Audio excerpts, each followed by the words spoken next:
Chemical kinetics या chapter मध्ये आपण थेअरीचा पार्ट सगळा शिकून झालेला आहे. त्याच्यानंतरचा पुढचा पार्ट म्हणजे आहे त्याच्यामध्ये आलेले प्रॉब्लेम्स. तर प्रॉब्लेम सोडवण्यासाठी सगळ्यात पहिल्यांदा आपण त्यामध्ये महत्त्वाचे फॉर्म्युले बघूया.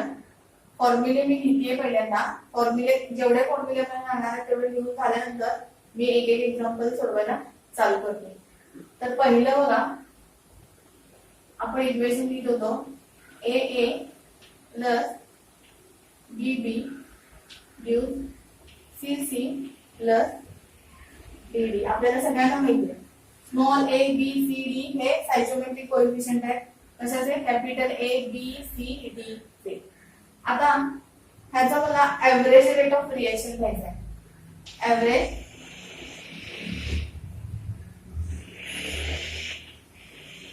Rate of reaction. तर इथं बघा एव्हरेज रेट ऑफ रिएक्शन घेताना मी काय करणार आहे, ए आणि बी हे दोघं काय आहेत? रिएक्टंट आहेत. त्याच्यामुळे मी मायनस साइन टाकणार आहे. Minus delta molar concentration of A divided by delta T is equal to B सुद्धा काय आहे? रिएक्टंट आहे, म्हणजे तो कंझ्युम होतोय, म्हणून साइन कुठे टाकणार आहे? Minus delta molar concentration of B divided by delta T. Delta T म्हणजे तुमचं चेंज इन टाइम आहे. आता सी आणि डी हे काय आहे? प्रोडक्ट आहे, त्याच्यामुळे त्याला मायनस साइन मी टाकणार नाहीये. तिथं लिहिणार आहे delta molar concentration of C divided by delta T. आणि डी साठी मी असं लिहिणार आहे delta molar concentration of D divided by delta T. हे आपण एव्हरेज रेट साठी असं लिहिलं होतं. आता ह्या वरच्या इक्वेशन साठी मला रेट ऑफ कन्झम्पशन, जो रिएक्टंट आहे त्याला रेट ऑफ कन्झम्पशन आणि जो प्रोडक्ट आहे त्याला रेट ऑफ फॉर्मेशन मला लिहायचं आहे. तर मी कसं लिहिते बघा, rate of consumption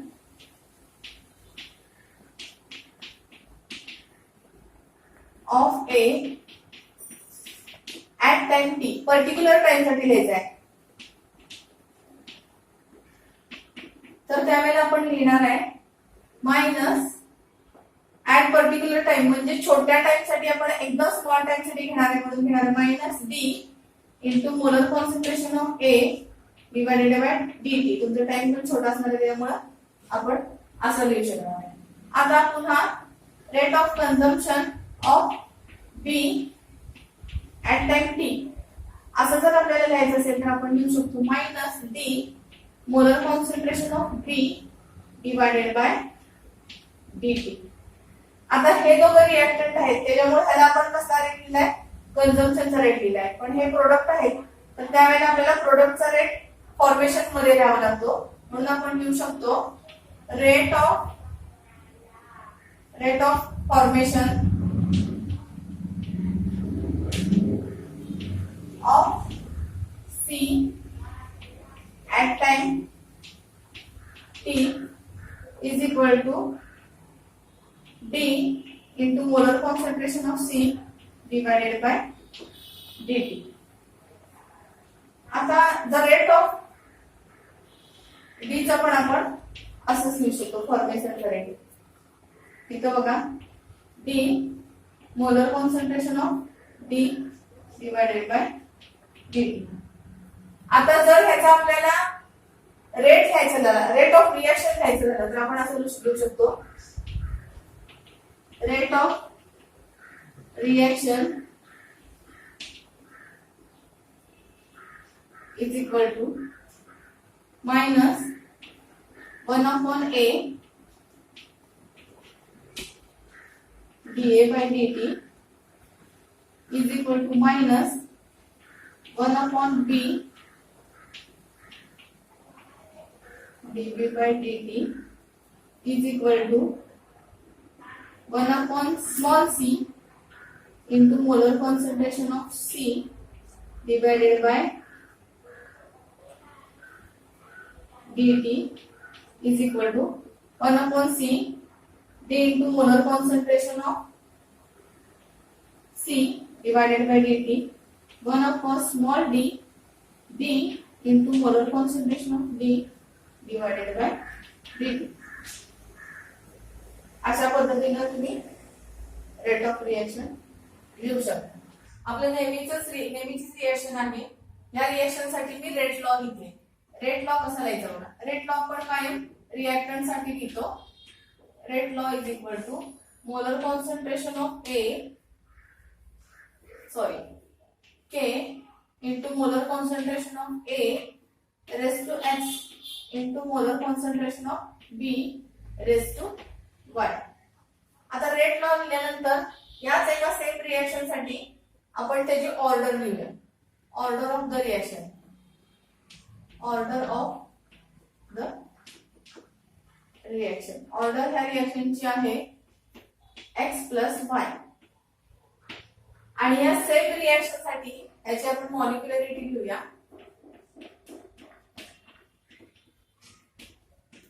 मॉलिक्युलरिटी of the reaction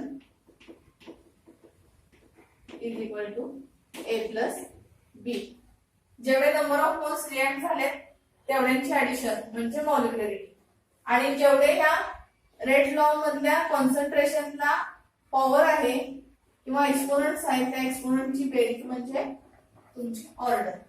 आता आपण एक रेट कॉन्स्टंट के साठीचा फॉर्म्युला बघणार आहे. इथं रेट कॉन्स्टंट लिहिते मी. रेट कॉन्स्टंट के. इथं हाफ लाईफ लिहिते आणि हाफ लाईफ टी हाफ. आणि इथं त्याचं युनिट लिहिते. युनिट ऑफ के. आता बघा रेट लॉ लिहिते मी. रेट कॉन्स्टंट के साठीचा फॉर्म्युला आहे ही आहे फर्स्ट ऑर्डर रिएक्शन. तर त्यावेळेला रेट कॉन्स्टंटचा फॉर्म्युला आहे K is equal to 2.303 upon T into log to the base 10 A0 upon AT. यावेळेला A0 आहे इनिशियल कॉन्सन्ट्रेशन आणि AT आहे तुमचं टाइम टी नंतरचं. आता सेम टू सेम तसंच मी झिरो ऑर्डर साठी लिहिते. झिरो ऑर्डर साठी के चा फॉर्म्युला आहे A0 minus AT divided by T. हा फॉर्म्युला तुमचा आहे झिरो ऑर्डर साठी. आता हेच जर तुमचं गॅस फेज साठी असेल. गॅस फेज साठी के चा फॉर्म्युला आहे K is equal to 2.303 upon T log to the base 10 P I upon 2 P I minus P. P I हे इनिशियल प्रेशर आहे आणि पी हे टोटल प्रेशर आहे. अशा पद्धतीनं हे तीन फॉर्म्युले आपण इथं दिलेले आहेत. आता त्याच पद्धतीनं half life time first order साठी फॉर्म्युला आहे T1 is equal to 0.693 upon के.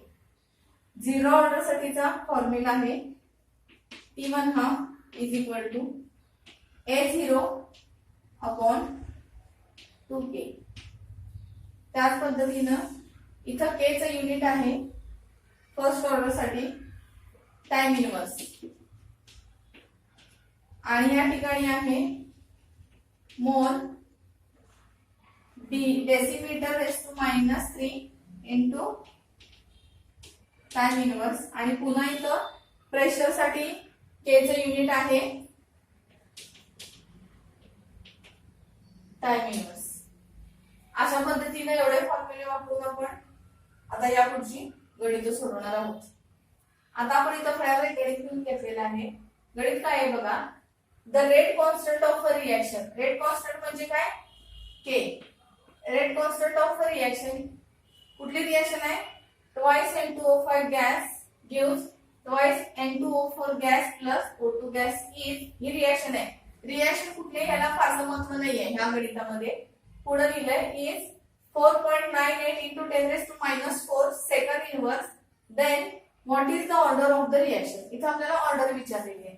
आता आपण पहिल्यापासून बघतोय, आपल्याला जर एखाद्या रिएक्शनची ऑर्डर काढायची आहे तर आपल्याला रेट लॉ मधलं इक्वेशन द्यावं लागतंय. आणि आपण नेहमी काय म्हणतोय की रेट लॉ मध्ये equation, rate law is something आपण लिहितो, रेट लॉ आणि इथं काहीतरी रेस टू समथिंग असं आपण इथं लिहितो.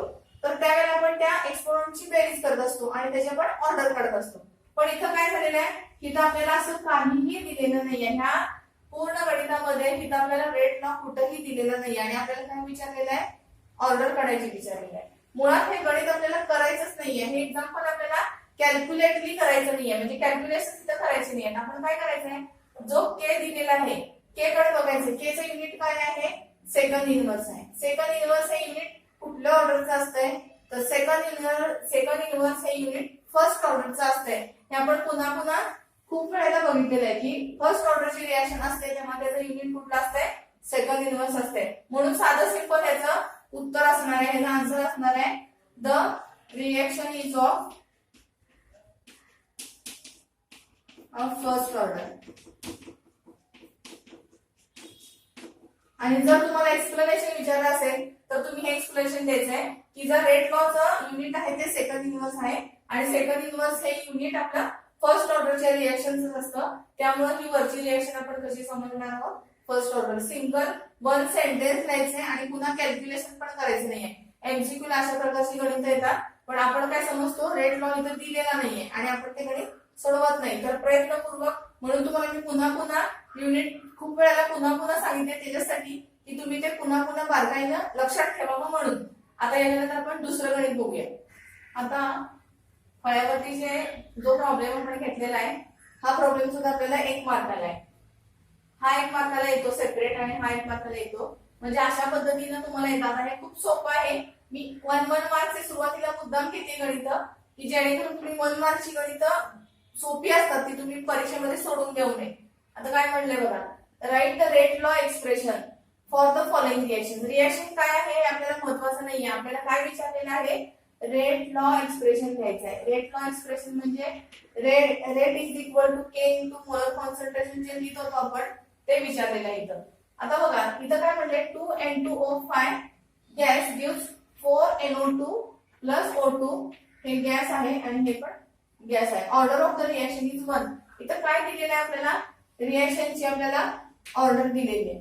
तर आपल्याला इथं रेट लॉ लिहायचं, रेट लॉचं एक्सप्रेशन लिहायचं. तर काय लिहिते बघा, ह्या एचं आन्सर मी लिहिते इथं, रेट इज इक्वल टू काय लिहायचं आपल्याला, rate constant K into molar concentration of N2O5. हा त्याचा रिएक्टंट आहे. रिएक्टंट आपण लिहितो आणि मग काय लिहितो, ह्याच्या रेस टू ह्याच्या पॉवर आपण ह्याची काय लिहिली इज 1. म्हणजे ही काय आहे, 1 आहे. आपण 1 लिहितो का, नाही लिहित. त्याच्यामुळे आपण इथं काहीही लिहायचं नाहीये. म्हणजे काय झालंय, हे एवढा आन्सर आहे, rate is equal to K into molar concentration of N2O5. हा जो रिएक्टंट आहे आपण इथं लिहिलाय. आता ह्या बी चा आन्सर बघा. बी चं रिएक्शन कुठली आहे, CH3CHO gives CH4 plus CO. Order of the reaction is 3/2. आता सेम टू सेम असंच लिहायचं आहे, rate is equal to K into molar concentration of CH3CHO. Rate law मध्ये फक्त आणि फक्त आपण रिएक्टंटचाच विचार करतो, लिहायचा आहे रिएक्टंट मोलर कॉन्सन्ट्रेशनच्या टर्म मध्ये. आणि त्याची ऑर्डर किती आहे, 3/2 ही त्याची ऑर्डर आहे. त्याच्यामुळे तुम्हाला एवढं साधं सोपं सोडवल्यानंतर 1 मार्क मिळणार आहे. गणित मोठं वाटतंय पण आन्सर मात्र त्याचं खूप छोटं आहे. या प्रॉब्लेम मध्ये काय विचारलंय बघा, what is the order and molecularity of the following reaction. इथं 2 रिएक्शन घेतलेले आहेत आणि त्याची ऑर्डर आणि मॉलिक्युलरिटी पुन्हा आपल्याला 30 पद्धतीची गणित बघतो आपण. बघा पहिलं रिएक्शन आहे, twice NO2 gas plus F2 gas gives twice NO2F आणि त्याला रेट लॉ लिहिलेला आहे. रेट लॉ लिहिल्यानंतर आपल्याला ऑर्डर काढणं खूपच सोपं आहे. रेट लॉचे जे एक्सपोनंट्स आहेत त्या एक्सपोनंटची ऍडिशन म्हणजे आपली ऑर्डर. आता इथं काय एक्सपोनंट नाहीये म्हणजे ह्याची ऑर्डर किती येणार आहे, ह्याची आहे 1 प्लस 1 इज इक्वल टू सेक 2. म्हणजे काय येणार आहे, ऑर्डर सेकंड ऑर्डर असणार आहे. आणि आता मॉलिक्युलरिटी.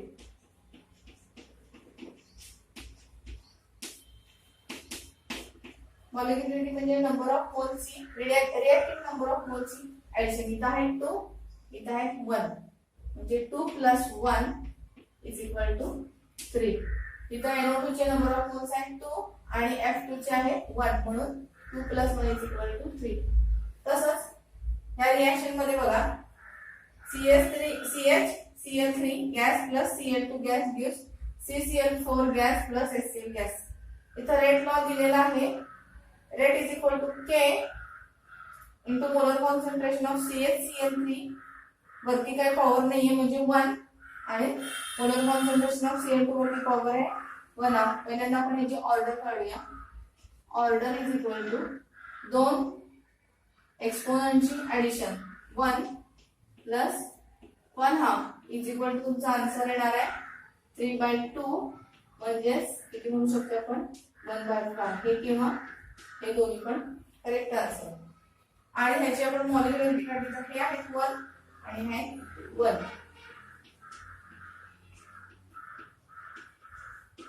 1 + 1 = 2. त्यामुळे ह्या दोन्हीची ऑर्डर आणि मॉलिक्युलरिटी आपण काढलेली आहे. या ठिकाणी for a reaction 2NO gas plus 2H2 gas gives N2 gas plus 2H2. ही जी रिएक्शन आहे ह्या रिएक्शन साठी आपल्याला रिलेशनशिप बिटवीन विचारले तर कशाचा काय विचारले बघा. D into molar concentration of NO divided by dt is equal to D into molar concentration of H2 divided by dt is equal to D into molar concentration of N2 divided by dt is equal to D into molar concentration of H2 divided by dt is equal to what. ह्या सगळ्यांच्या मध्ये काय relation आहे असं विचारलेलं आहे question. तर सगळ्यात पहिल्यांदा बघा NO आणि H2 हे दोघं रिएक्टंट आहेत. रिएक्टंट आहेत म्हटल्यानंतर काय होणार आहे ते कंझ्युम होणार आहे, खर्च होणार आहे. आणि N2 आणि H2 हे दोन प्रोडक्ट आहेत, म्हणजे ते काय होणार आहे प्रोडक्ट होणार आहे, प्रोड्यूस होणार आहे. तर आपण जेव्हा रेट लिहितो, रेट लिहिताना आपण जे कंझ्युम होतात रिएक्टंट त्याला आपण काय साइन वापरतो मायनस साइन वापरतो. NO हा रिएक्टंट आहे आणि H2 हा रिएक्टंट आहे, त्यामुळे आपण त्याला साइन कुठला वापरणार आहे मायनस वापरणार आहे. आणि ह्याचे जे स्टॅइचियोमेट्रिक कोएफिशिएंट आहेत ते आपण असे घेणार आहे 1/2 D into molar concentration of NO divided by dt is equal to H2 सुद्धा काय आहे रिएक्टंट आहे म्हणून साइन देणार आहे minus 1 स्टॅइचियोमेट्रिक coefficient 2 D into molar concentration of H2 divided by dt is equal to हे दोघं रिएक्टंट आहेत त्याच्यामुळे प्लस साइन आपण देणार नाही आहोत. इथं स्टॅइचियोमेट्रिक कोएफिशिएंट पण काही नाहीये म्हणून D into molar concentration of N2 divided by dt is equal to reactant आहे सॉरी प्रोडक्ट आहे त्याच्यामुळे आपण मायनस साइन देणार नाही 1/2 D into molar concentration of H2O divided by dt. ह्याच्यामध्ये फक्त तुम्हाला स्टॅइचियोमेट्रिक कोएफिशिएंट्स ऍड करायचे, साइन मायनस आणि त्या साइडला प्लस एवढंच तुम्हाला करायचं आहे. नाहीतर ह्याच्यामध्ये विशेष काही तुम्हाला सोडवायचं नाही, हे फॉर्म्युला पण पूर्वी बघितलेलाच आहे. पुढचा आहे प्रश्न आपला what is the rate expression for the following reactions. इथे दोन रिएक्शन्स दिलेले आहेत तुम्हाला, त्याचं काय आपल्याला कॅल्क्युलेट करायचंय बघा. In the term of rate of consumption of reactant and rate of formation of product and overall rate. म्हणजे तुम्हाला कंझम्पशनचा रेट लिहायचा आहे त्याचा आणि कंझम्पशन रेट ऑफ रिएक्टंट लिहायचा आहे, फॉर्मेशन रेट ऑफ प्रोडक्ट लिहायचा आहे आणि त्याचा ओव्हरऑल रेट लिहायचा. तर इथं दोन आहेत, दोन पैकी मी इथं एक सोडून देते आणि ते एक उरलेलं आहे ते तुम्ही स्वतः करायचं आहे. तर बघा आता rate of consumption of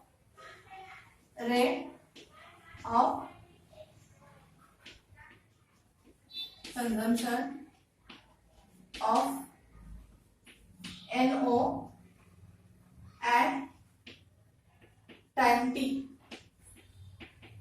is equal to minus sign द्यायचा आहे D into molar concentration of NO divided by dt. आता रेट ऑफ कन्झम्पशन ऑफ दुसरा रिएक्टंट आपला आहे O2 ऍट टाइम t. किती लिहिणार आहे आपण? साइन लिहिणार आहे minus d into molar concentration of O2 divided by dt. आता हे मायनस मायनस साइन आपण का दिले? रिएक्टंट आहेत म्हणून. आता रेट ऑफ फॉर्मेशन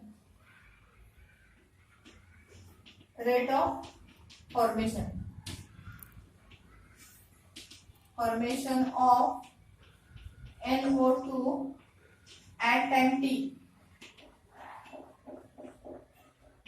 किती असणार आहे? साइन त्याला देणार नाही म्हणजे साइन आपला प्लस असणार आहे. Molar d into molar concentration of NO2 divided by dt. आता रेट ऑफ कन्झम्पशन ह्या दोघांचं आणि रेट ऑफ फॉर्मेशन घेऊन झाले. आता आपल्याला लिहायचं आहे ओव्हरऑल रेट लिहायचा आहे. Rate of reaction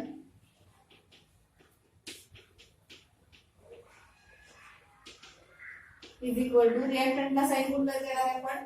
minus sign 1/2 d into molar concentration of